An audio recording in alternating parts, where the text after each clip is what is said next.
సింగరేణి సంస్థ తన వ్యాపార విస్తరణ చర్యల్లో భాగంగా పలు పరిశోధనా సంస్థలతో కూడా అవగాహన ఒప్పందం కుదుర్చుకుంటోంది.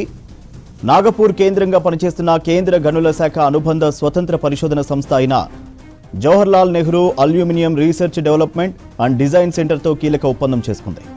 కీలక ఖనిజాలు, రేర్ ఎర్త్ ఎలిమెంట్స్ ఉనికి, విస్తరణ తదితర అంశాలను శాస్త్రీయంగా విశ్లేషించి సమాచారం అందించడానికి జాతీయ, అంతర్జాతీయ స్థాయిలో కలిసి పనిచేయడానికి ఒక ఒప్పందం చేసుకుంది. హైదరాబాద్ సింగరేణి భవన్లో ఇరువురు ఒప్పంద పత్రాలపై సంతకాలు చేశారు.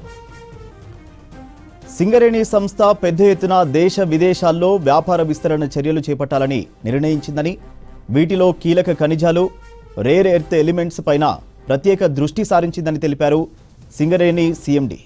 ఇప్పటికే జాతీయ స్థాయిలో కీలక ఖనిజాలు, రేర్ ఎర్త్ ఎలిమెంట్స్ పరిశోధన రంగంలో దశాబ్దాల అనుభవం గల ప్రభుత్వ పరిశోధనా సంస్థలతో సాంకేతిక సహాయం, పరస్పర సహకారంతో వ్యాపార భాగస్వామ్యంతో ముందుకు వెళ్లేందుకు నిర్ణయించామన్నారు.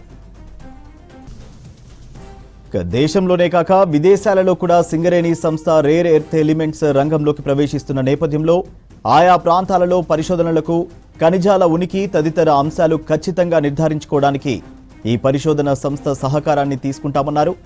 సింగరేణి ప్రాంతంలో ఓపెన్ కాస్ట్ గనుల్లో లభ్యమయ్యే ఓవర్ బర్డెన్లో, ఎస్టీపీపీలోని ఫ్లయాష్లో, సింగరేణి సమీప ప్రాంతాల్లోని గుట్టల్లో రేర్ ఎర్త్ ఎలిమెంట్స్ ఉనికి ప్రాథమికంగా నిర్ధారించబడిందని, దీనిపై లోతుగా పరిశీలించడానికి ఈ సంస్థ సహకారం తీసుకుంటామన్నారు. సింగరేణితో ఒప్పందం కుదరడం ఎంతో ఆనందంగా ఉందన్నారు పరిశోధనా సంస్థ డైరెక్టర్ అనుపమ్ అగ్నిహోత్రి. సింగరేణికి మైనింగ్లో అపారమైన అనుభవం ఉందని, ఈ అనుభవంతో కీలక ఖనిజ రంగంలోనూ ఖచ్చితంగా రాణించగలదని అభిప్రాయపడ్డారు.